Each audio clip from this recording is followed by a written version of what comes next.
Wyndham Northeast Supervisory Union Board to order. Today is October 28th. This meeting is being conducted via Zoom. And adjustments to the agenda, Chris. I'm aware of two. And on Molly's behalf, I'm going to add an item 5A, which is Building Committee Report. I anticipate this will be likely to take place in executive session. I'm also going to add an item 7C, which is Superintendent Evaluation. This also is an item which is likely to take place in executive session. Are there any other adjustments to the agenda? Those are the ones that we discussed, David. I have no further. Okay. In that case, Chris, I think that it would be appropriate under communication and public comment if you would share the information which you sent out around 5 o'clock. I think that's very much relevant to school tonight. Sure. I'm going to read the message that I sent out through our school messenger around 5 o'clock today, as David indicated. And I'm just going to read it verbatim as it was sent, and it was also sent in an email. This message is to notify the Wyndham Northeast community that the district is aware of the local case of COVID at the Westminster Head Start program. Keep in mind, this program is a private program that is not part of the Wyndham Northeast Supervisory Union, but we will continue to work with the state and the state contact tracers as needed. While there's a lot of concern out there, we currently have no cases in Wyndham Northeast Supervisory Union and continue to follow the Vermont Department of Health guidance. Additional communication will come as recommended by the Vermont Department of Health. So that's the message that went out at 5 o'clock today. It was a busy day. I would like to, extend my gratitude to Director Andy Haas and the nurses and their staff, because there was a lot of communication had to take place, as you can imagine, and everyone did a fantastic job. The nurses kept us all in the loop. They met, they came together, and we'll continue to keep an eye on the situation. And the state has been heavily involved as well. But like I said, that's independent from Wyndham Northeast Supervisory Union, but we're all in the same community, so we're all trying to communicate and making sure that we're keeping everyone safe during this time. So that's the communication that went out at 5 o'clock today. Okay, thank you, Chris. Is there any additional communication or public comment? Okay, Chris, can you kill the agenda here, because I've only got 4 people on my screen right now. Great, thank you. And I'm going to reiterate that one more time, although I realize that that's incorrect grammar. Is there any additional communication or public comment? Okay, there appears to be none. Minutes of October 14, 2020. I'm going to ask for a motion on this from Priscilla Lambert. Priscilla, would you care to offer a motion? I was going to say that, should I make the motion to table it at this time? I would like to see more information about the questions and discussions at the meeting. So I would move to table a vote on the minutes until the next meeting to allow for those to be added. Okay, I want to point out to the board that Priscilla and I have had some dialogue over this. It's obviously a non-debatable motion, so I'm going to seek a vote from the SU board on this. Lynn Morgan, how do you vote? Do you want to have any discussion on this? Well, a motion to table is non-debatable. Oh, okay, it's a motion to table. Thank you. Sorry. Yes. Okay. Jessa? Yes. Cheryl? Yes. Okay. Priscilla? Yes. George? Yes. Okay. Jason? Yes. Molly, are you here? Yes, you are. Thank you. How do you vote, Molly? Yes. Okay, motion is tabled. This will come back up at our next meeting. I'm anticipating that meeting may be the 11th, although I'm aware that's Veterans Day. Moving along to policy committee update. Jack, would you like to update us on your committee's work of a few minutes ago? Sure. We have one policy involving electronic communication that we'll be bringing before this board on its next meeting. It's really just a technical amendment because of COVID. The language we've used about the use of devices needs to be modified for kind of obvious reasons. More broadly, we're having a review of our overall body of policies because the PDFs that we have were from an earlier era. There's some electronic material that may be more recent, and we need to make sure that we have a definitive set of policies from which to work. Jessica West Clark has offered to assist filtering through the multiple versions of all the policies. It's actually a fair amount of work. I hope she knows what she got herself into, but she has given us she was willing to give us a deadline of next week. I told her to take the full 2 weeks, and at which point Chris, I, and David, and by the way, George, we need a member from the Rock Board. We'll reassemble and start to do a stem to stern list of policies. Chris has set up a sort of a list of items that are high priority, and those would be the first ones we get to, but we're going to work off. But first, we're going to make sure that we've got a updated list of policies so that we can get this show on the road. And we expect to be meeting probably bi-weekly for a while to get the stuff ground out. Molly came in late, but she may not have heard that we're going to meet every 2 weeks. But Molly, we're going to be meeting every 2 weeks. So there you go. Just make it a little later. I came in on 2 wheels. Yeah, I understand. We'll work on that. All right, that's it from our perspective. If there's any questions, this is your time. Also, we may reach out to one of our colleagues who has some legal background, and I'm going to talk to Mr. Fine to see if he's willing to put in a little time to help us out. If he's unable to, we may reach out to the community to see if we can find a community volunteer with a JD on their back of their name, because I think it's useful in these cases. And I hate playing lawyer. So Thank you, Jack. Anything else under policy? That's it. Okay. Molly, we added an item 5A, which is building committee. I do not know if you have a report that you would like to make to the SU board. Given the fact that it does involve real estate, we have that tentatively pegged for an executive session. Should we go ahead with that, Molly? I am prepared for that, yes. Okay, then we will address 5A, building committee under executive session.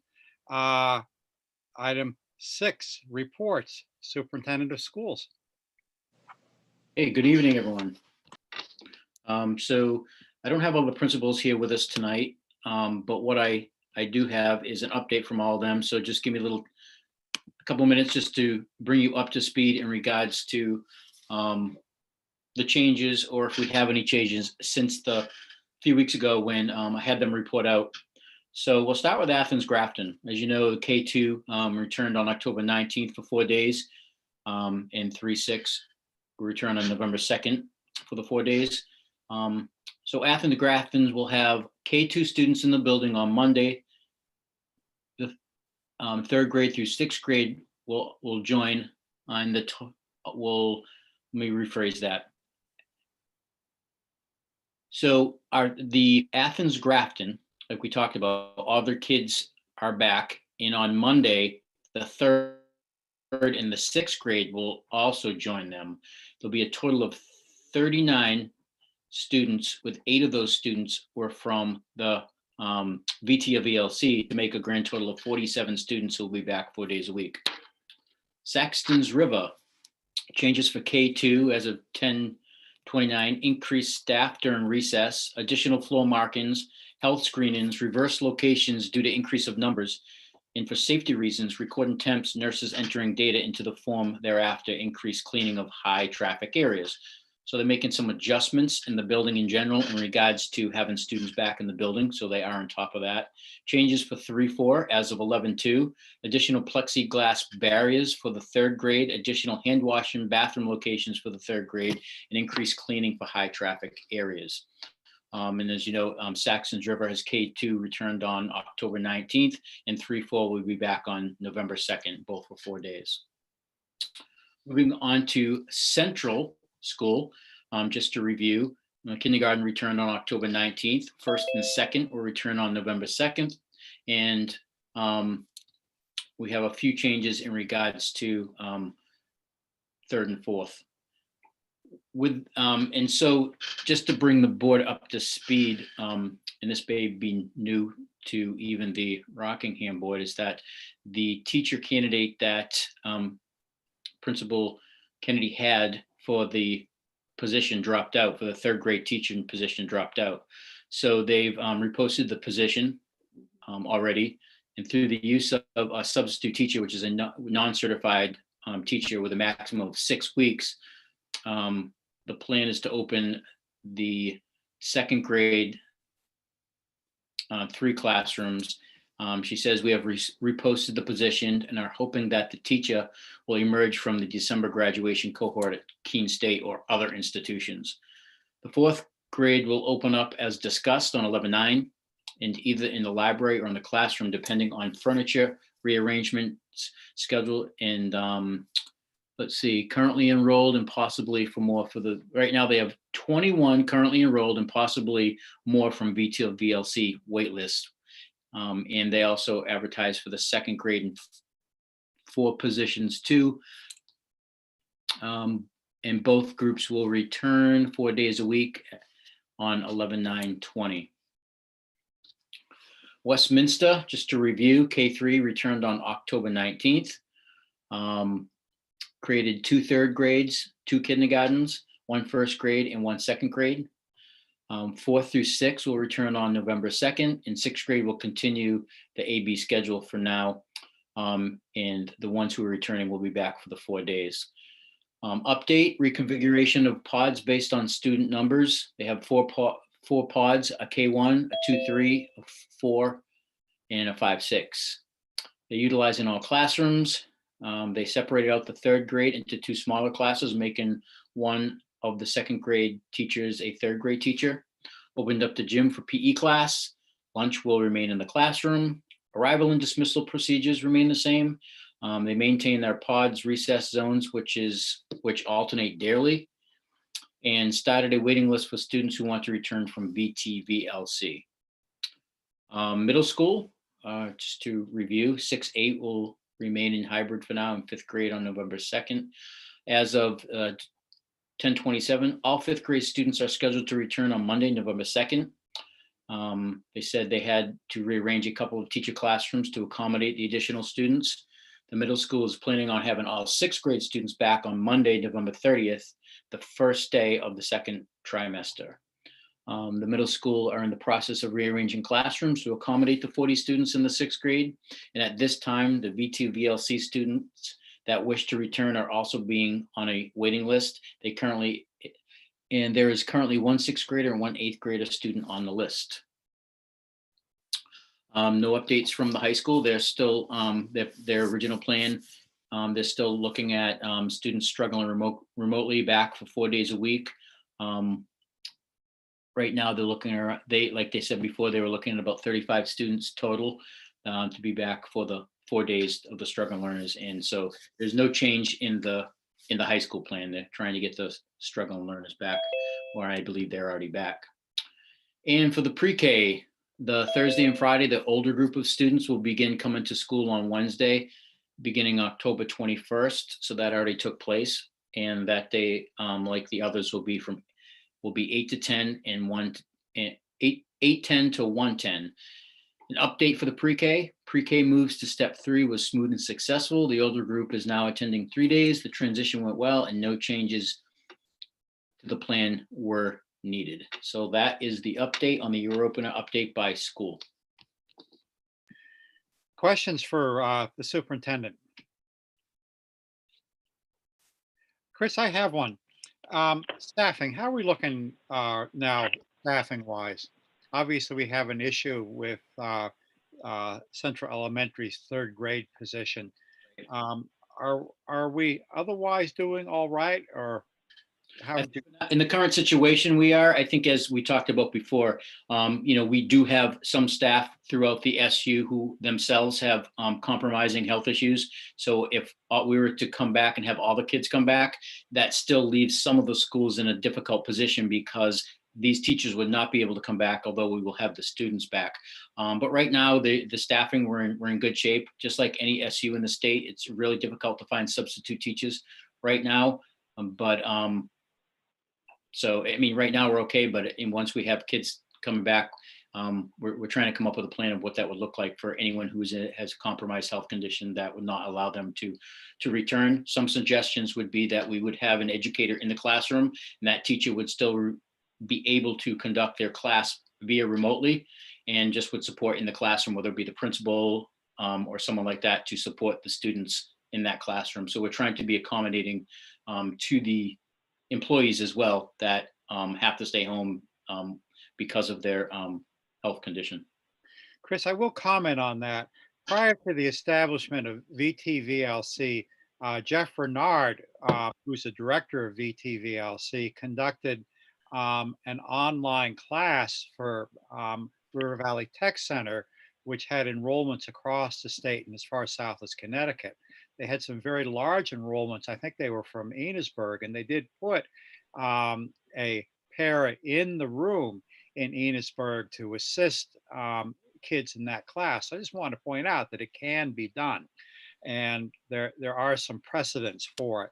And I do have one more question for you, Chris. You may have mentioned it already, but the status of 7 and 8 at Bellows Falls Middle School? That has not changed. We are right now, they're focusing on 6th grade. What the Rockingham board did discuss with the principal is looking out to alternative spaces. I know some of the Rockingham members were going to get back to her in some spaces that may be available in town. So she's waiting for that. So that's the latest on the 7th and 8th grade. Okay, thank you. Any other questions for Chris before we move on to business office? All right. David, this is Cheryl. Cheryl. I have. Sorry, I Yeah, missed your thank name. you. Chris, I heard you refer to a waiting list for those students who I think maybe are choosing not to be in the virtual learning program and want to come back. Is that correct? Could you just explain that? This is the first time I've heard the terminology of a waiting list for those students used. So we had students that want to come back from VTVLC. And so the initial, when kids signed up, it was they were told that up front that it's going to be until Christmas in regards to them returning from VTVLC, although our teachers who are part of it would be tied in for the entire year. And so there have been a few cases where students have come back, but it's based on their educational needs, whether it be an IEP or it's just not really working. We've tried to accommodate that. But the only way that we could make sure that we are bringing kids back if we don't either have the space or the teachers to do so is put them on that list and have them come back because we're trying to be accommodating in regards to the initial thought was, and I can have Dr. Carey talk about this a little more, working even more closely with the VTVLC, is that we're trying to be accommodating and getting kids back in the building, but we can't if the space isn't available or we don't have the teachers to accommodate that. So we're just creating that waiting list so we know first come, first serve. We'll eventually get everyone back in the building based on the space needs, because the social distancing is really what's limiting us from, it's the only thing really limiting us from bringing students back, aside from a few teachers that wouldn't be able to. Lynn, is that accurate in regards to what I just said in regards to the waiting list in the VTVLC? Yeah. So when after first 2 weeks, several came back. I think the following week or so, we had about 12 to 15 kids, K-8, wanting to come back. I believe that, I think people were surprised at how rigorous it was. And Mhm. they thought it would be more like what we did last year during COVID. But even now, our remote class on Wednesdays is more rigorous, and we have a lot more planning. We just know more now than we did then. However, some classes, particularly in Central, are very, they just don't have the room for 3 feet apart. So we offer them Saxon's River. If it's Westminster, we offer them Grafton. We're trying to move the kids where we have the room to fit them. The problem being that the kids that are in virtual are already so far in now that they would it would be educationally difficult for them to leave one program and pick up another, right in the middle of a semester or a report card time. So what we're telling them is that they really need to stay on until that first semester's over. I think it's like the first or second week in January, and then we'll reassess and see how we can bring them back. If they really are adamant they need to come back, we offer them the schools with the room. And then if that isn't working, we put them on a waiting list. And if a student moves or a student decides to be at home for whatever reason, they can move into that slot. Right now, the school that's hit the hardest, of course, is Central. And, but they're taking back all the grades, I think, except 3rd grade right now. But once we open that up, we'll have 15 and 15. So that we'll be able to add a few more. There's one class of 20 in 4th grade. So that's going to be tight. But those are the difficult spots right now that I'm aware of, that there's a waiting list unless they choose to go to Saxon's River or Grafton. Thank you, Lynn. Yeah. And I want to David, make note of the fact that you do have almost certainly a follow-up, Cheryl. I simply want to recognize the fact that I do have hands both from Jack and from Jason Terry. So after you've had your follow-on question, I will recognize those 2 members who have been waiting patiently. I know you're out there. So go ahead, please, Cheryl. Thank you. It's actually a restatement for the public thinking about FACT TV, because Dr. Carey had been very clear previously that when people enrolled in the virtual learning program, that they were to stay in for the whole semester, which you've just restated, and that they had 2 weeks to try it out. And if that didn't work, then they could come back. But what you and Chris Pratt have been describing is that after that initial 2-week period, students and families have found for some of them that it's not working. And that's why we've created this waiting list. I think it's an important issue for people to understand what happened, that there was, that's unusual. But anyway, I believe that my restatement was accurate. Is that correct, Lynn? It is correct. And again, we are offering seats at Grafton. They have small classes and they're willing. It's more difficult if it's not Westminster because they're the same district. But at Central, we're offering Saxon's River. That's the same district because the tuition piece and all that. But correct, you're correct. Thank you. Anything else, Cheryl? No, thank you. Okay. Jack, and then Jason, and then George. I wanted to ask if we have thought about a more intrusive testing program now that we're bringing everybody back. I'm noting that a lot of school systems in the state to our south are putting into effect bi-weekly testing as part of what they're doing. And most of the schools we have are pretty small, but certainly the high school, at the very least, might benefit from it. And we might consider doing something. Generally, the tests tend to run about $30 per, but it's not a bad thing to consider. I just don't know if we've considered doing it on a regular basis or a random basis. I think they're doing like 10% of student body a week, just to make sure that there aren't any asymptomatic lurkers.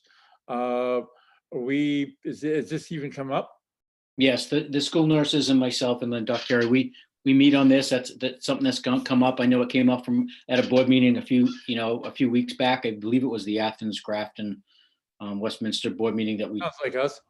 doing the testing and stuff. And at that point, because they were doing it in colleges, where does that leave the public schools? I know there have been developments since then, and I know the nurses have a really good finger on the pulse in regards to what we have and what's available for us for testing. And so, yeah, I mean, it is on our radar when it is available, and it's also on the nurses' radar.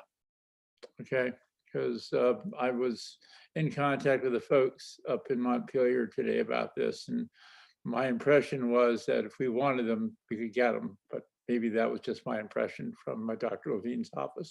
It's my understanding that they're still very selective in regards to who gets them. I'm not even sure. And the last time we checked it, it was not available for the public schools. It was more for other areas right now. Okay, I didn't know if the micro outbreak we're having might change that. So whatever. All right, I'm cool. I just wanted, I will bring this up if things start to roll out of control, just because I'd like us to be on top of it rather than have to react after we've had an outbreak. Yeah, it's definitely on our radar. Fair Hey, enough. thank you, Jack. Jason Terry? Chris, I was just wondering, did the third grade teacher give an indication why she dropped out? I'm not sure. I can check with the principal on that. Let me think for a second. I can help, Chris. She, it's only a 1-year placement. Number one, it was a 1-year job, although we're always, at the end, somebody's retiring, we're always replacing. But she felt that with a 1-year job, and my understanding was she was working at a nursery school or a preschool, and they had just upped their days or just something the hours, and so she just felt at this time to move her family from, I want to say Heartland, I'm not sure, it was just too much for a job that might very well end in June. We couldn't guarantee another year, although the chances are pretty high that we probably could have, but she didn't want to move her family for a job that was only ending in June. Is it advertised as a 1-year job? I think it is. Certainly when we call them to schedule the appointment for the interview, we talk about, yeah, this is what the job is. This is, what it entails. And I do believe it's a 1-year position, and it's advertised as that in School Spring. Aware of it being anytime we have a 1-year position or a part-time position, they're aware of that right from the onset. But I think what it came down to is just when push came to shove, it was too risky to make the move at this time. Thank you, Chris. Any follow-up, Jason? Nope, no thanks. Okay, George Smith. Hi, yeah. So I've had parents, in particular parents whose kids are utilizing the VTLC program, ask what it's going to look like after Christmas if those VTLC kids decide to come back to school. Are they going to be on the waiting list as well, or what's that going to look like for them? Well, I guess it all comes down to the short answer would be there's a possibility there based on the social distancing, because the spaces that we're tied into the space we have. We hope not. We hope we're going to bring everyone back, but we're trying to put procedures in place for any circumstance that might come up. So my short answer is if it was to happen right now, we would have no choice but to keep the waiting list and bring kids back. I mean, I don't know how it's going to all pan out. With so many of the decisions are made at the state level, it's really tough to say how we're going to handle this after Christmas. But if it was right now, yeah, I mean, I don't know how we would handled it based on the space that we have and what we can use. So at this point, it would be, yes, a waiting list until any further change, correct? Yeah, we would probably encourage those people to stay into VTVLC until the guidelines loosen up for social distancing. Thank you. Priscilla.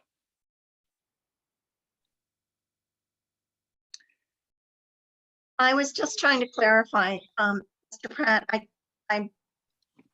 Carrie had told us that the first and second would be starting this Monday, the 26th. Did that happen, or it wasn't clear with what the guidelines that you just gave us as to what happened? Yes, they have started. So we're expecting the additional grades to come back this coming Monday.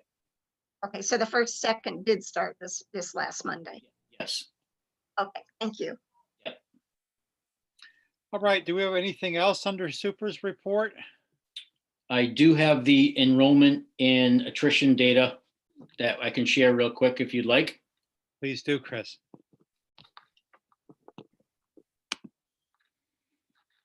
Everyone can see the screen? So new enrollment versus unenrolled students. Chris, that's a negative. I can't see your screen. Right, I probably forgot to share it. Okay, better? All right, so we have two here. So the question was, we have this increase of enrolled students, but what does that look like? The overall numbers that we have, what's the actual here tied in to how many kids moved out? So we have 17 students that we know of are no longer in the district or the SU. And then with the 65 new enrollments, it leaves us with, we're still up 48 students right now. And then compared to last year, what we have is the blue is the 1920 administrative daily membership, which is pretty much the acronym for how many kids we have based on the state as of October 1st of each year. And so last year we had 1,126. And like right now, I mean, there's probably could be a little fluctuation here in regards because it is a constant change. We're about 976, and that's about a difference of 150 students. So we're down a little bit, but the prize is that we're up 48 here. There's 150 student difference here. I mean, it's something that I'm going to continue to work on and keep an eye on. But this is the information I have right now. And keep in mind too, is that the numbers that we have for the 1920, that's set from the state. We're able to get that data from the state. We do not have the actuals for 2021 because we just turned them for October 1st. So I can assume that this number here is probably going to be on the low side, and we'll just wait to see what the state comes back with, because if you remember, they have these percentages and calculations for each grade level. But hopefully, as soon as they come out with that, I will adjust this this draft chart and reshare it with everyone so you can see what the differences are. But that's what I found so far, is that that was the old average daily membership for the entire SU there. And we're up 48 students. So I can anticipate once the state gives us our information that these numbers will be a lot closer. Chris, I want to ask you, because we probably have some people sitting at home as well as your board chair here who are saying we're up 48 students, but our average daily membership is down 150. That's higher math. And I think that what we need to have is an understanding of the fact that kids who are in our buildings carry different weights depending upon where they are in the school and if they carry any particular handicap. So if you could do that, or if Andy could give us a very brief, hopefully cogent explanation of how student counts are weighted, I think that'd be very helpful. Or Lynn, or anyone else who has the answer. Andy or Lynn, you want to try tackling that? I would not feel comfortable without researching that a little bit better. Yeah. So I can talk a little bit about it. So at each grade level, the state weights students differently. For instance, if kindergarten, first, second graders, they count them as like maybe half of a student. And then as you get up to the middle school and high school, their weight carries a little more because there's more involved in their instruction, their education, and so the weight goes up. So say at elementary school, they're weighted for half a student, and the middle and high school, it's full student. If they're on a learning plan or IEP, their weight might be more than 1. It could be 1.5. So that's what, when we talk about average daily membership, it's a lot different than just saying counting the bodies in the seats in the school. And so that's what we're talking about here. It's more of a technical term and how the schools are weighted, because that's how they give us our grant monies based on that. Our funds come from the ADM. The state doesn't say, okay, Wyndham Northeast has a total of 1,126 students. We're going to count it on that. And so that's not actually the case. Every student is weighted based on their educational need, their grade level, and where they are. So it's just not a 1-for-1 ratio when it comes to the state. Okay, thank you, Chris. I will point out to board members, this will have implications for budgeting. And Chris, if we could return to the full screen so I can see if we have other members who may have questions. Other questions? I'll take a verbal request. Cheryl. Thank you. Just another request. I could see the number of people that were reporting as having moved away. What's our sense of the number of people who have enrolled their children in schooling at home? Therefore, they're not listed as a member of the supervisory union any longer, but they may not technically have moved away. I wondered if we have any handle on that, especially having been told that the number of homeschoolers has increased dramatically in the state. Yeah, let me check real quick on my enrollment to see if I've included the homeschool piece. Again, homeschoolers are not considered part of our supervisory union. That's correct. Whereas the children in the Vermont Learning Collaborative, or whatever Vermont, whatever that acronym is, they're fully remote kids are included.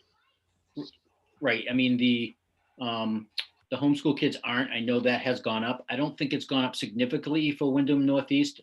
I just got the report last week, and it didn't seem. It was probably an additional, I think, 5 or 6 kids who are homeschooling right now. So it hasn't gone up tremendously, but that adds to the count. It's my understanding, Lynn, we're correct that we still count our VT VLC kids for our ADM count, correct? We are responsible for them. We're testing them with MAP testing. We provide, if they're not coming to school, we have truancy issue. We take care of that piece. And yeah, they're still listed in our counts, and they're still ours. Our teachers are teaching them, so they're still ours. And I will look, if you give me a few minutes, I'll try and find those numbers during the meeting when other people are talking about the homeschool, but it's not tremendously higher, to be honest, but I'll look. Anything else, Cheryl? No, thank you very much. Okay. Question, Molly? A question, Jessa? Yes, I think. I do have a couple of questions. Actually, the first one. So Cheryl, the district does get homeschool numbers from the state, but homeschool enrollments as of mid-September, the division of the AOE that handles that is 5 to 6 weeks behind. So I don't think the numbers they're getting are going to be accurate when it comes to totals, because I think there's probably kids in limbo that don't show up as having enrolled in homeschool. My other question, I was waiting from the discussion about waitlisting. Since none of us have inter-district tuitioning and Vermont is not a choice state, what are we doing to ensure equity in waitlisting? And are we weighting students by special needs, or is there an application process, or are we allowing parents input as to what sort of number their kids are getting on a wait list? How is that being done? I think we always try to take into consideration the individual student needs, whether it's IEP 504, whether they're struggling in the program and they need to come back, like in a few cases now, just because no matter how you spin it, it's just not working. But right now we're dealing with the equity is that for to be blunt, is that we have the 2-week time period for people to switch over, and anyone who stayed in there. And I think the equity comes in is that we're providing them with the VTL VLC learning part, and they've agreed to be part of that until at least January. And so we're just trying to work with them, and if it's really not working, try to find a space for them. But I mean, equity wise, we're covered because they signed on the dotted line for the VT VLC, and just like the other students, decided to stay where they were and continue with the remote and hybrid learning. Okay, and I guess my only other thing was a comment about the spacing issues. Is there a standard for spacing non-COVID wise in schools? Because I know we talked specifically about Kelly Green's classroom and how fitting her normal group of kids just with their desks 3 feet apart puts some of them like 35 feet from the front of the classroom. That seems like that would be an issue in non-COVID times to get really good instruction for all those individual kids. Well, it really hasn't been an issue because then we didn't have to worry on desks and spreading out desks. Nowadays, most of the work is done in group work at tables where it takes up a lot less space. So that really hasn't been a problem. What's doing it is the spreading out the desks and stuff. Okay, thank you. All right, anything else? Lynn? Carrie? So I actually got the numbers if you're interested in hearing them. Are you interested in hearing the homeschool? Yes, please, Lynn. Okay. The middle school has 11 students that are homeschooled. The high school has 6 that are homeschooled. Grafton has 12 that are homeschooled. Central has 7. Saxon's River has 17. And Westminster has 20. So I did not add all those up. And what I'll do is I'll go back to last year and I can compare those and I can send those to you, Cheryl. So we'll know it does look like a little increase, but not a lot. My number is 61, Lynn. Pardon? My number is 61 total. Oh, wow. Yeah, so that looks like 6. Yeah. So, and I can check last year's numbers, but some of those names I have seen, over the years that I've been with the district. So. Okay, thank you. Priscilla. I think all the board could benefit from seeing that. So when you send the comparison, send them to everybody, please. Thank you. I sure will. Yes. Okay, thank you, Cheryl, and I'm sorry to interrupt you. 73. David, I got 73. Oh, you get 73? Thank you. You're a better mathematician than I am, and thank you for that correction. I had time to do it while you didn't. Okay. Good. All right. Anything else before we move to business manager? I have one more thing. It's a nice transition to the business manager. And so I just want to call it up real quick so I don't get it wrong.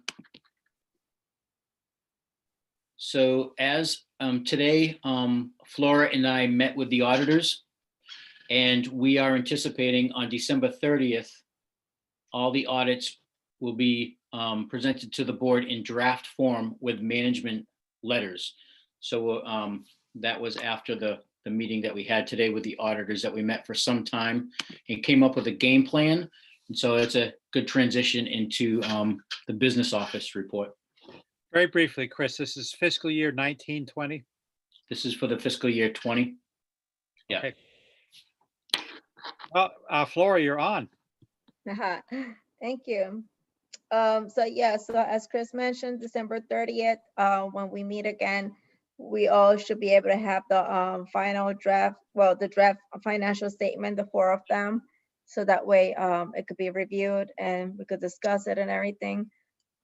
They will be in office for us as November 9th. So we're gonna have 2 dedicated auditors in office for us. And then by November 30th, we should be able to have all our books reconciled and journal entries done. So we are gonna have as well one-on-one auditor in with us for a week. So we could accomplish and put everything together that they are gonna be needing when they come in on 11/9. So by that means, you guys should have a little patience with us when requesting things, because we are gonna be really busy. So for us, we got today posted in the grant system. One of the grants, the CFP grant, got approved. It was showing indirect cost in it, which is great. It's 2.64%. I still have one grant that I need to resubmit and update because it was submitted in January, so it's not showing the indirect cost in it because they didn't have the information, but I'll be fixing that tomorrow for them.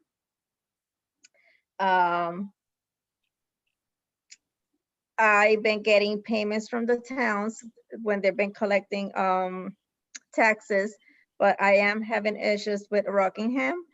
It's the only town that we haven't been able to collect taxes from. I follow up today again with them because we do have we have a payment due for I guess it was some bank loans that we did in 2006, 2007, and 2012. So I have that loan on hold until we get any payment from Rockingham. So I don't know if any of you could give it an extra push. I did email today Ms. Barbella. I called her as well and left her a voicemail. I emailed as well Kathleen, which is the town clerk. So other than that, I don't know what else we could do. But we'll see if I get any answers tomorrow. If not, I'll keep you guys posted to see if there's any other way that we could go with them, because it's the only town that hasn't done anything at this point for us. I was as well going to report for the food service. So as of today, year to date, according to the expenses that we have for food service and grants that they got, we at least have till now 43K revenue, which is really good. But the food service program got grants approved and the summer program got extended. So that actually has helped a lot. Yeah, and Lynn is Dr. Carey's has a little presentation on the food services as requested by the board to give you further information on that when Flora is done here. And then what else here? Okay, so we've been having everything put together for you guys every other week for warrants. As of today, none of you guys have come to the business office or made any attempt to look at the warrants. I would like to know what you guys would like us to do, because me having the warrants in the office is put it on hold.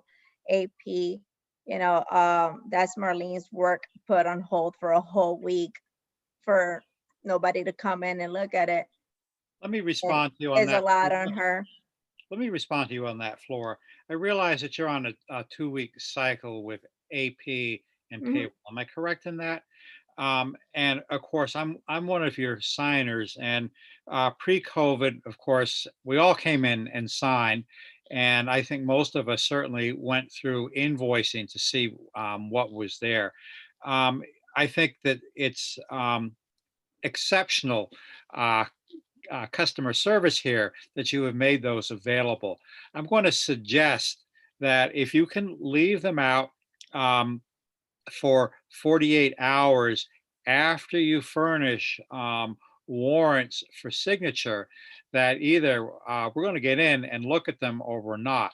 Of course, I'm just as guilty as anyone else who has not come into the office to do that, but I'm also a guy who works better on a tight deadline than when you give me a lot of time to get the work done. So I'm going to suggest that if nobody has any objection, that's the way I think that this board would like you to handle that, because that would move the rest of the work in your office along a little more efficiently. Would it not, Flora? Yes, it's the fact of having everything pending. She just can't do anything else because I have them all on hold. You know, she constantly has to start looking all over the packages and everything. She can file them. So it's a lot. And then when she's gonna have the other ones ready, she has to take all of those ones out because it's been a hold already for over a week. And then she has to start filing. So it puts a hold on her workload. 40 hours, and then move your agenda forward, please, Flora. And I will make an attempt to get in because I do have curiosity about some items which I'm seeing the warrant for without understanding the underlying invoicing. So thank you for that. Flora, do you have anything else under the food service account? And I'm asking the question because I want to just stop for a moment and ask Cheryl Charles if you have any questions about food service up to this point, Cheryl, because this was a discussion that you and I had, I think, last week. And if you don't, I'm glad to hear that the revenue is positive right now, because looking at the most recent financial report, it was not at all. So I'm interested to hear about that. So the reason why it's not, it wasn't, so we started updating the system and putting everything in. And what you have is up to September. We haven't been able to put everything in for October because the month of October is not closed. So we can do a journal entry as any revenue until that grant is closed, which will be in the end of October. So this, you should be able to see it the first week of November. Once everything gets closed and approved for October, then we could post revenue for October. So I could post expenses as we are spending, but I cannot post revenue until we accrue the revenue. So for October, you accrue the revenue.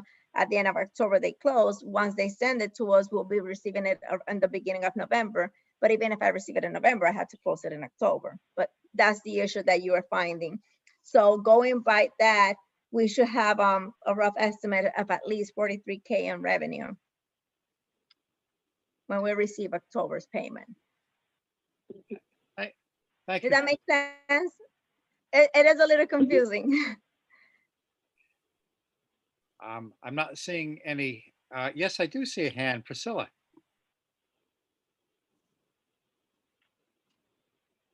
Get this unmute. Yeah, I've heard some chatter about problems with pay and discrepancies in those, and I was wondering how you are approaching those and how you are trying to solve issues with any errors that are taking place. I'm sure maybe with your new setup with the different people, maybe that'll help some too. But I was wondering how you're allowing, getting employees to be able to come to you and be able to work those out. So right now I can't say errors itself because we've been fixing errors that we've been encountering on the go. But I work one-on-one with Shauna. So we've been working constantly and trying to update everything that we've been finding. So up to now, like yesterday, she finished updating everything for food service for the past FY19 and now FY20. So maybe that is some of the issues that you guys found. It's just things maybe not being coded or allocated to the correct place. Like we did find that there were some allocations in like a snack program, which we haven't been serving snacks for a long time. So that was monies that we needed to move and allocate to the correct account. Well, I was talking about like employees and their problems. If they've got just problems with their errors, how you're addressing those and how those are being handled so to get those taken care of so they're not ongoing through the year. So any employees issues that right now I haven't found any employee issues, any employees that had any discrepancies with anything, I always get copied on the emails, and we just try to find whatever is the issue that could be. Like, for example, it could be an employee, getting paid still as a past rate, but the contract was just signed recent. But those are like system updates. And what we've done with those cases is just, the next run, we'll do the adjustments. But I could say it's not even a handful. It's like one, maybe two cases. It's not something ongoing. Is that your answer, Priscilla? I had just heard chatter that there were ongoing some and some that were cropping up. And I was just wondering whether the employees coming in to take care of those, whether they're having to email, how they were handling it. I'm hearing from Florida that the business office is addressing those, and certainly we can follow up again when this board meets. The reason we have an item on here called business office management update is that there were a number of changes which have taken place in the offices. I think all board members are aware. And this is on here because we want to make sure that we're working out the bugs and that we're moving the business office forward. So once again, Priscilla, that question will be fair game when we meet, likely on the 11th. Anything else before we hear from Lynn, Flora? Yes, so Priscilla, if it is anybody that had mentioned something directly to you, you can always tell the person they can email me, and I could always follow up with whoever it is, because it could be so many different aspects. It could be something as, by the time that they sign the contract, if it is anything pending, sometimes a contract got signed, but it got signed when the payroll was running. It could be so many different aspects of why, but unless the person like emails me, and I have been always really open with everybody, and like if there's any issues, the first person that they should approach and email is actually me, and then I could just follow up on whoever we could delegate to fix it. But like I said, if it was maybe one case, it would have been a case contract wise. Thank you, Flora. Did you have a hand, Thanks. Tessa? Let me just say thank you. That sounds proactive. Welcome. Thanks, Priscilla. Okay, anything else before we move down to finance report? Is there anything you want to add for finance report, Flora? No, you guys are supposed to be getting the budget versus actual. I don't know if anybody had reviewed it. I don't really get any emails or any questions from you. Or any concerns with the reports. We'll ask us again next month. Okay. Chris, did Lynn have additional information about the food service that she wanted to present? Lynn, do you? Yes.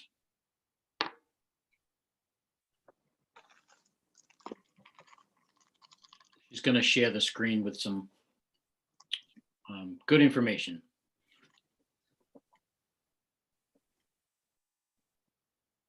If you're talking, Lynn, you're muted. Thanks. So I'm sharing the screen and We can see it. good. I'm just gonna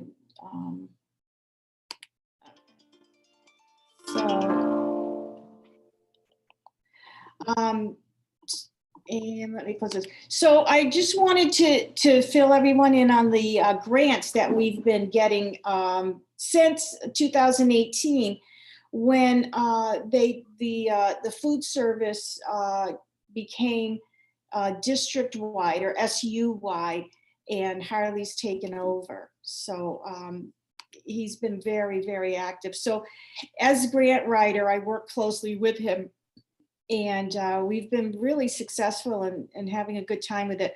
So in 2018, you can see there was a grant for the New England Dairy Council, and that was for equipment, various kitchen equipment for Westminster's kitchen, blender, food storage, kitchen cart.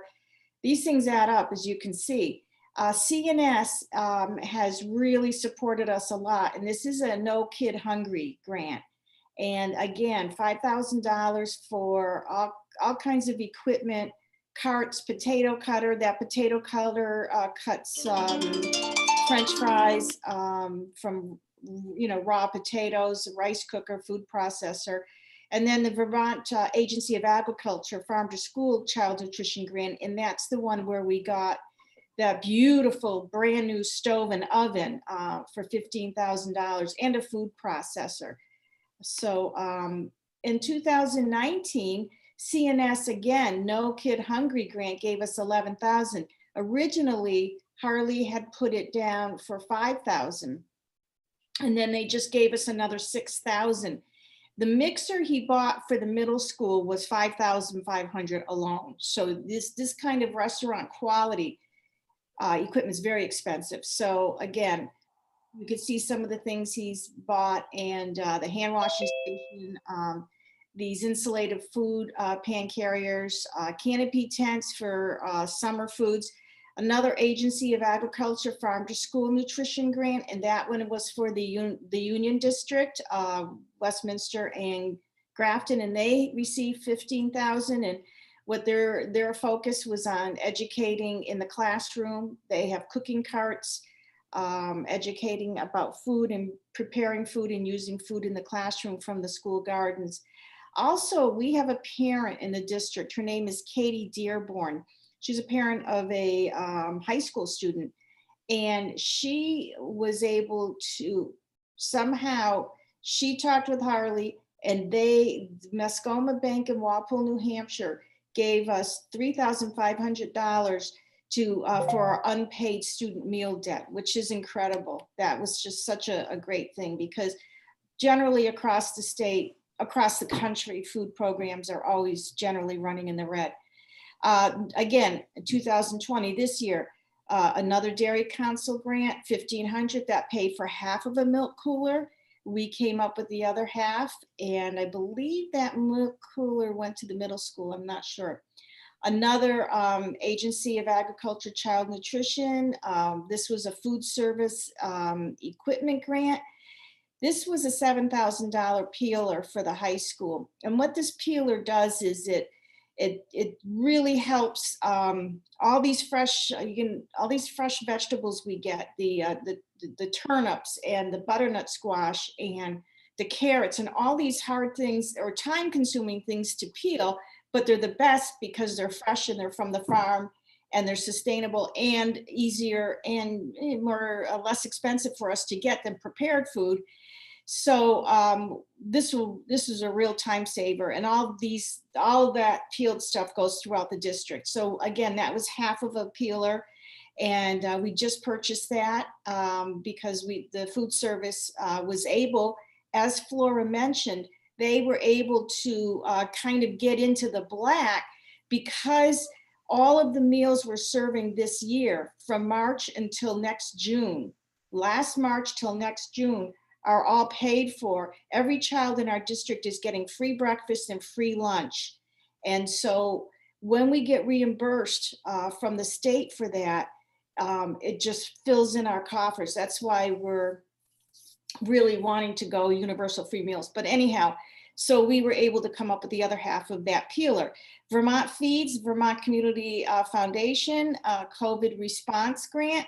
We were able to get $5,000, and that was for things we needed for the COVID. This is a grant here in 2021. We say 2021, we'll probably get the money after the new year. This is a No Hungry Kid Nutrition Hubs grant. It's pending. In fact, we sent it in today. So don't go to the bank with this one, but we're looking for a refrigerated cargo van for about $40,000. The idea being we served so many more meals in July when we were able to deliver them. And in September, when we couldn't deliver because the buses are being used with kids, you can't put food and kids on the same bus. We can't deliver, the buses are with the A group, bringing them home, but we have 3 days a week where the B kids are home. And then when the B kids are in school, we have the A kids. are home 3 days. So we're not able to deliver the meals in the same vehicle as kids. So you could see in the summer, we were up to about 40,000 meals. But in September, when it just became, we're feeding you in school and families can pick up when their kids are not in school, we're only doing about 11,000 meals. So we made a case, wrote a narrative, applied for this grant, and we're really hoping that that we can get this van, because the possibilities will open up. We also deliver meals for DCYF families, homeless families, everywhere from Brattleboro to Windsor. And so we're really hoping. We're mostly concerned about our families in Athens. They can't walk to school to pick up meals, where they can in Bellows Falls. They can go right to the middle school, and families that are home in town, they can just walk to the middle school and get their meals when they're not in school. But it's not the same, not equity. There's no equity for families out in the rural areas. So this is our big one, our COVID relief funds, our CRF food grant. Earlier this year, probably in September, we got $128,000. And this is just general, but the staff costs for packaging and delivering. So over the summer and even during the school year, we actually had to hire a couple of extra hands to help because we were making so many meals. So that cost was covered. That was a COVID cost. Meal packaging, supplies, everything now has to be individually packaged. There's no conveyor line like in the old lunchrooms. And then the insulated food storage, that cost money. The trays and the way they have to transport the food. Right now, we're only cooking in 3 kitchens because our cooking's down. So we're cooking in the middle school, the high school, and Saxon's River. And those are our bigger, newer kitchens. And so we're transporting food out to Grafton, Westminster, Central. And then we had this equipment modification, which again, you see it everywhere, plexiglass and all kinds of protective stuff. And then the carts and the racks and the bins and the trays for preparing. So that one has already come in. There's another grant for this in the works, and I believe it's due November 13th. And trust Harley to have another long list. So these grant funds are really coming in wonderful. And we are so lucky with Harley and his program and his people. They work hard and they do a great job. So again, as you know, U.S. Representative Peter Welch visited in the summer on August 11th, and he shared his vision for universal free meals for all our students. I can see I wrote out students, but he also shared with Harley and the team that the average school district in Vermont lost about $250,000 due to COVID. But our employees worked extraordinarily hard, and delivering those meals, we made it our mission. And we actually were very lucky, because not only were we providing a much needed community service, but we did not lose money. And Harley went on to say that he's on the Vermont School Nutrition Awareness Board. And they, at their annual meeting, Secretary French and Patrick Leahy and Peter Welch spoke at the meeting. And Representative Welch, again, reported that he was amazed at what was happening in what was going on in Bellows Falls, what we were doing for our children here in our WNESU district. So that's a real great success story. And I just have to shout out to Harley's leadership and willingness to apply for grants, how easy he is to work with. We collaborate. I write narratives. He gives me ideas. I write narratives. He puts in the numbers, things go. And so we've already received in just 2 years, $175,000 in 2 years. And we're hoping, again, another 160 in pending grants. And not only that, but we're able to use, there's like a silver lining and everything. And we're able to use these funds to really upgrade our kitchen equipment, which desperately needed to be done. And you know, particularly when you looked at, you know, Bellows Falls stove and oven, I mean, they were dangerous. And so, but we're also getting, you know, like peelers and blenders, and it's just better functioning kitchen, safer environments, and we're getting high quality, nutritious and delicious meals. So that's where I am, and that's what we've been doing. And thank you for listening. I'm sorry, I Impressive. want to add, Sure. I did went and we did had a walkthrough with Harley. I guess he wants that extra help from our area as well, because he meets constantly with Shauna for the grants, and just to be sure that everything that he's got is up to date, you know, his payments. And I have to say, I worked in healthcare and I am impressed with his kitchen. I will eat in his kitchen any day. It's amazing. He showed me the peeler, how it works, how it washed the vegetables and everything. And the whole process is just amazing. Everything, how clean And it is. his food tastes really good. His food is excellent. The kids are eating foods that they would never have eaten before. And they're not eating processed food. And it's amazing what he's serving. Amazing. Nice, fresh, the way it's packed, the free equipment that he got for packing, you know, so it could be everything up to speed with regulations for COVID. His kitchen is amazing. I was impressed. I have like handouts to him, whatever he needs from us to keep his work up. I told him we'll help, you know, to follow up on things for him and everything, because I am really impressed with him and everything that he's done. It was amazing.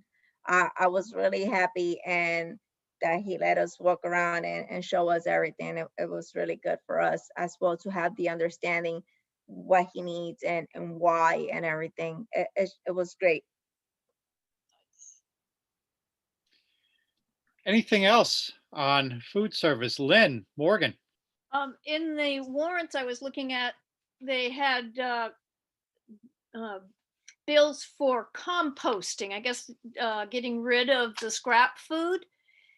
I was just wondering if there wasn't any way that, especially at the high school, that a compost pile couldn't be established, and something that the science classes could work with, learning how to create compost and learning how all that works, and they could then bag it up and use it in the school gardens around the SU. Dr. Carey, do you care to respond? Thank you. Yeah, we go around about that, and we've talked a lot about it. The problem is there's so much compost being made, and with there's really nowhere to put it, and B, with the kids eating in the classrooms, they're throwing the food in each individual classroom now. It's not like a cafeteria where the liquids would go here, the food would go there, and then the meat and all that would go in the garbage. But we were having a hard time too finding places that want compost right now with COVID. They don't want to come pick it up. We don't want them on the school grounds. And the kids they're eating in their classroom anyway, but it is a big plan. It's part of these grants. And it's a great idea, Lynn. Thank you. Anyone else before we move on? Okay. Unfinished business for discussion and action. Bus repairs. Jennifer Rose, I probably should have moved you up on our agenda here, because 7:45 is around the hour that members begin to get just a little bit cranky. So can you tell us what you need and why we need it? Yep, so Mr. Pratt put up our graph here that shows that the repairs are just becoming astronomical amounts. We seem to be having some sound problems. Chris, can you help us out here? The transmitter need to get a new frame, and the cost. Shoot. So Can you hear me? I can pick up where Jen left off. I worked with enough on this. And so, as you know, everyone can hear me, right? Yes. So as you know, we've had this, since I've been here, this ongoing request for either new buses and everything like that. So knowing what the board wanted, I asked Jen to put together, some different options we have. And what we're talking about right now is bus 8 repair, the transmission. And so there's a lot of repairs that have to do with this. And I believe this is one of the buses that came up last year. And we went ahead and repaired it, but now there's new issues, but I could be wrong. And so I'll just keep talking until, Jen comes back and she can chime in. And so what you have in the yellow, these are all the costs tied to if we were to repair this current bus. And so if you see you have rebuild transmission is 1,600, a new or go with a new transmission, that's 3,600. You add that to the cost of the 3,300. So for total parts and labor, you're looking at $21,544. We're looking right here, just for parts and labor. If you were to go with the rebuilt transmission with the labor, you're looking at $43,089, and for a total new transmission, you're looking at $46,089. Chris, those numbers don't work based on a rebuilt transmission for $1,600 or new transmission at $3,600. The labor on a transmission to switch it would be maybe 8 or 12 hours. So there's a numbers problem here. 21.5 for total of parts and labor, and then you're more than doubling it to install a $3,600 transmission. That doesn't really work. So let me just look at this real quick. So we have B2 with B9. So if you add total parts and labor to the total transmission, you add 1,600 to it, would be right there. I mean, the system's doing the math, so I don't. And then if you look at the total new transmission, which is 3,600, you add that to. I see what you're saying, David. The parts and labor, these right here, is my understanding, is not included in this part right here. So I'm just adding up this, and these are added up to get the rebuilt and the new transmission. It should say, parts and labor minus the actual transmission of rebuild or new transmission. And so that's what they're looking at. Okay, Chris, what's our urgency on this? Because I think we need to get accurate numbers here for this board to make a good decision. Can this be postponed until we meet in November, likely on the 11th? Hi, I dialed in. So can you guys hear me? This is Jennifer. Hear you well, Jennifer. Thank you. Okay, great. Sorry about that. Living in the woods, just kind of, the internet doesn't work all the time, I guess. This is not something that we can wait on because these buses get inspected every 3 months or 4 months, and they're not going to pass inspection. We've been at this place for a while, and, even bus 11 today went into service, and they're talking about a drivetrain replacement. Okay, Jennifer, can we go straight to the numbers here? Can you give us an explanation? Because on the chart here, total parts and labor comes to 21.5, and you have pricing here for rebuilt transmission for $1,600, new transmission for $3,600. This is my industry, although this is not my specialty within the industry. And if you accept the conventional wisdom in the industry that $1 parts is $1 labor and vice versa, if you use the new transmission number of $3,600 and double it, you're at $7,200 on top of 21.5. If you use the rebuilt transmission number of $1,600 and double that to include your labor, you're at 32 on top of 21.5. So that's a huge difference from the 40 some odd $1,000 number that we had on line 11 below, total with new transmission. So square us away on that, would you please? Right. I mean, they give me the numbers of either used or new, and so it's the labor that I have on the estimate. It is all included of 5,200. Okay, 5,200, Yeah. Jennifer, that's 5,200 for a transmission installed. Is that correct? They didn't break it down that way on the actual estimate. So they have the frame and the transmission. Well, They don't there's no frame here on this list of parts. It's used frame. Well, it's The not on, 3,000. it's not included in lines 1 through 14. Sorry, Oh, and I I'm can't. sorry. Yes, you see do that. have used frame. My mistake. That's line 4. Okay. Yeah. So with a used frame, Jennifer, you're at $21,544.52. When you add the cost of a new transmission, which is $3,600, you're right around 22, about $25,000 exclusive of labor. So if you're at $25,000, that's a big, big jump. Okay, so maybe you have your number here, but you did have a number in excess of $46,000 on that line. So what is the number? Is it 25,144? Yeah, I fixed it. It was just a matter of columns. So those are the accurate numbers based on the. Okay, so I'm going to just ask one more time to make sure that I understand, and hopefully board members also understand it.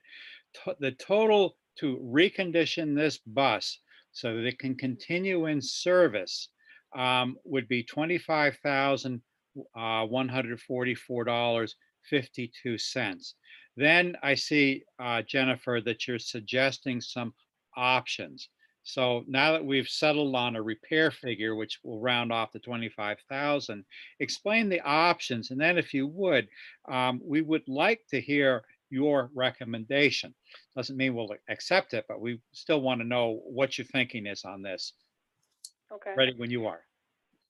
Thank you. So we can do one of two ways. One, we can buy a bus right out. I've gotten some quotes about 2 months ago. Of course, those quotes might change. We would have to put this out for bid, but to buy a bus would be $55,348, or we can do a lease option for 3 years at 4.75 interest rate, and the payments would be $15,168.17 for 3 years. And then at the end of that, there is a residual of $20,000, which the dealership would pay, and that's a tax write-off for them.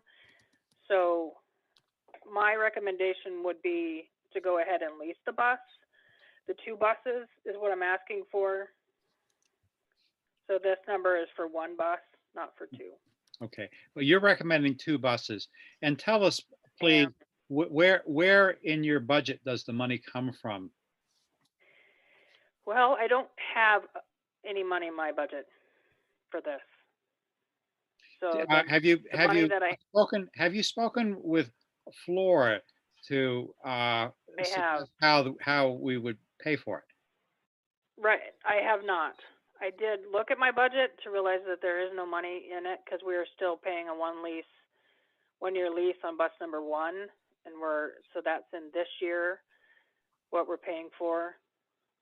So there is no money, but these buses are not going to last. We're at the end, and with winter coming, they're not going to last. And these buses are our small buses, so they're not our big buses.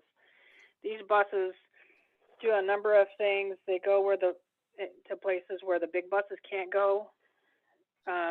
We have fewer students on the bus. It's a special ed bus and a tech bus, as well as these buses are just, they are going from school time to when school ends, and actually till around 5 o'clock in the afternoon. So they are in demand.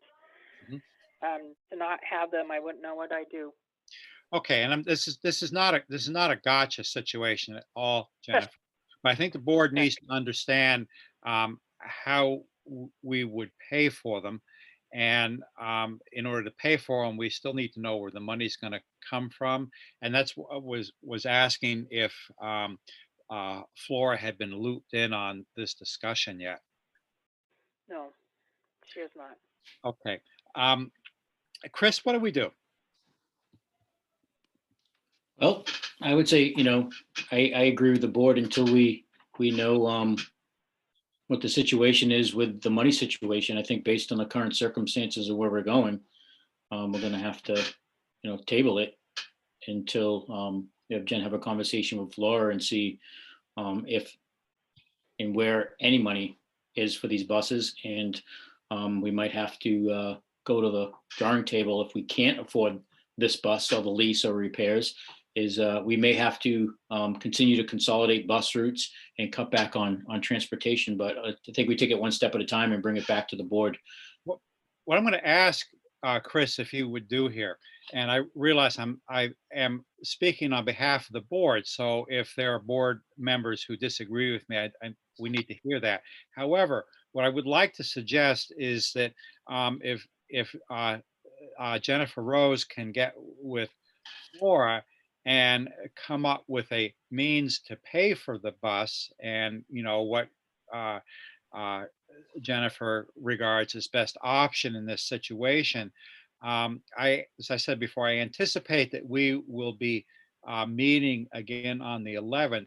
However, if there is urgency to this, where you have a pending inspection, and I don't know when bus inspections are, Jennifer, but it is possible that we could consider scheduling a special meeting, even a noontime meeting, for the exclusive purpose of dealing with the bus issue. I realize this is very important, particularly when you're trying to educate kids in what are already difficult circumstances. So can we do that, Chris? Can we do that, Jennifer?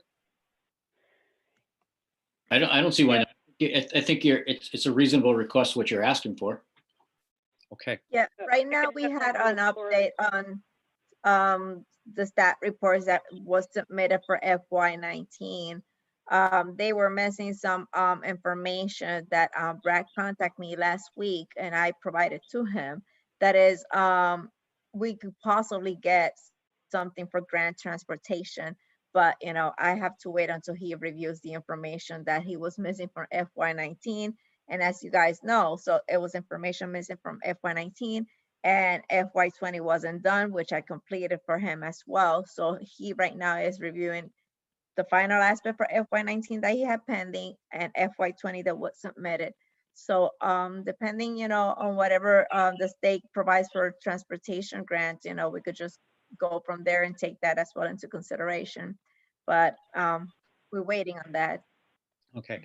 Flora, if you would please, along with Chris and Jennifer, would you consider this to be a very important matter that the WNESU board needs to act on as soon as we can?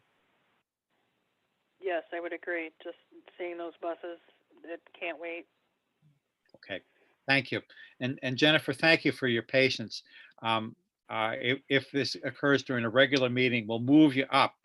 And if we do it as a special meeting, we'll try and arrange it so that we're in and out quickly. I see I have hands from at least 3 members, and in no particular order, I'm going to start with George and go to Priscilla and go to Jason Terry. So go ahead, George. Yes, thank you. Just wanted to point out that, Chris, you have a bus/transportation committee. It may be a good use of that committee to get involved and help the situation if possible, or at least toss ideas around and, be a resource for Jennifer and you folks. So I just wanted to point that out. Thanks. Thank you, George. Priscilla. 2 questions. Is $15,000 per year, so it would be a total of $45,000, or is it a one-time charge of $15,000 for the 3 years? And the second question is, it's per year, so that would be $45,000 when a bus to buy one is 55,000. There's not a lot of difference there, plus your interest rate. So there's not a lot of difference there. So you need to consider that.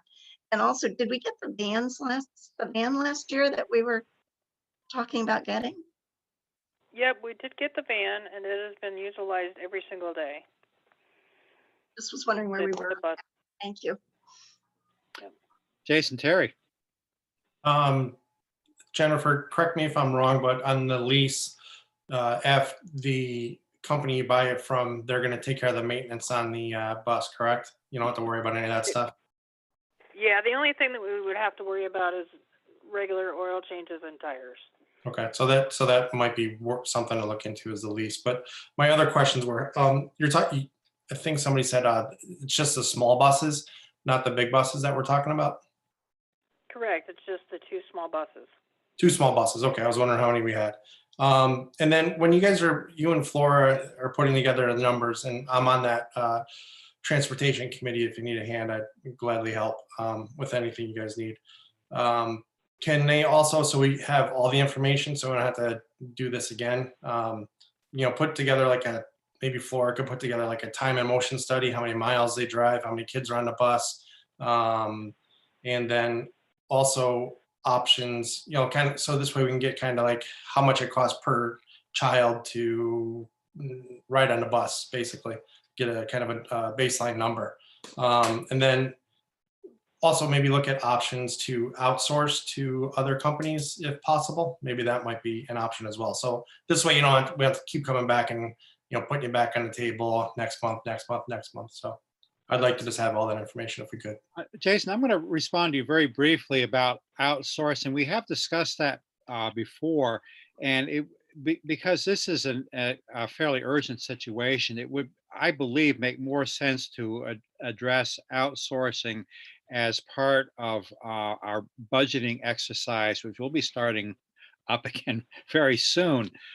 So we could get quotes on busing on a new school year. I think that might be a more efficient use of time here. And as I'm sure you're aware, a outside contractor almost certainly will take over your equipment and then use it until it enters their replacement cycle. And George Smith, I had your hand again. No, I, in my mind, answered my own question, but again, I would state that utilizing the Transportation Committee, in which I believe I'm on as well. Who's chair of Transportation Committee? Does the Transportation Committee have a chair who's here tonight? I thought it was Deb. Okay, well, it may be Deb. Here, Chris, here's what I would like you to do. I think that both George and Jason make very good points about utilizing the Transportation Committee to do the legwork here. And if you can get your Transportation Committee together, with Flora and with Jennifer, so that we can have a recommendation to act on when we meet again, I think that would be a good use of people's time. Any objections to working that way from anyone? Okay, thank you. All right, so I guess we have addressed bus repairs. We do have an item here, 7B, food service account. What is that going to be? I believe we already covered that in between Lynn and Flora. That's all covered. Okay. 7C, Superintendent Evaluation. We'll deal with that in executive session after we do the Building Committee report, which also will occur in executive session. New business for discussion action. I'm not aware of any. Chris, is there any? No. Director's comments. Molly, want to start us off? Okay, I take that as a no. Priscilla. Yes, I would encourage a continuation of looking for options for 7th and 8th graders in particular, who are really in need of education and schooling. Also, maybe those high school classes that are only meeting 2 times a week with no virtual on the other days, maybe those could be encouraged to be finding more in-person class time as well. And I also would like to congratulate the girls field hockey who beat South Burlington 4-3 tonight and will be going to the state championship game. Winning goal was scored in the final seconds of the game. So shout out to them. Thanks, Priscilla. Great news. Lynn Morgan? It was really wonderful hearing the reports today, especially from the business committee. Just thank you so much for all the hard work you guys are putting in, and look forward to this bus situation being brought to a close. It sounds like it could be difficult for you, Jennifer, not knowing what's going on. We'll hopefully get this straightened out. Thanks, Lynn. Cheryl Charles? I don't have any additional comments. Thank you. Okay, thank you, Cheryl. Jason Terry? I have nothing. Thank you. Okay. George Smith? I just want to somewhat echo Priscilla's comments, and looking forward to continued progress in in-person instruction. Thanks, George. Jessup? The only comment I have is that one of our live listeners said that the numbers Lynn gave for homeschoolers were actually the numbers for VT/VLC students. And I don't know if that's No, that's not true. okay. So we have an additional 12 students in Grafton that are homeschooled. I take that as a question that you would like to get an answer to. Is that correct, Jessa? Yeah, it's just interesting that that's a third of our student population is homeschooled here. Thank you. Anything else, Jessa? No, thank you. Lynn, we're under director's comment, and I think we can leave that unless you think it is tremendously urgent.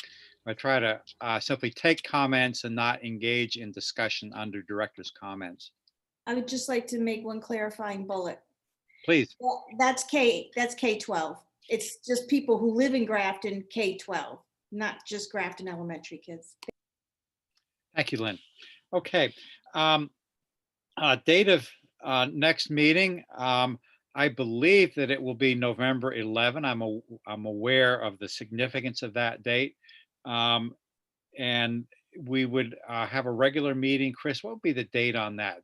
That would be bumping right up against Thanksgiving, wouldn't it? Yeah, I believe so. Let me call the calendar up real quick. So if we look at to November, let's see.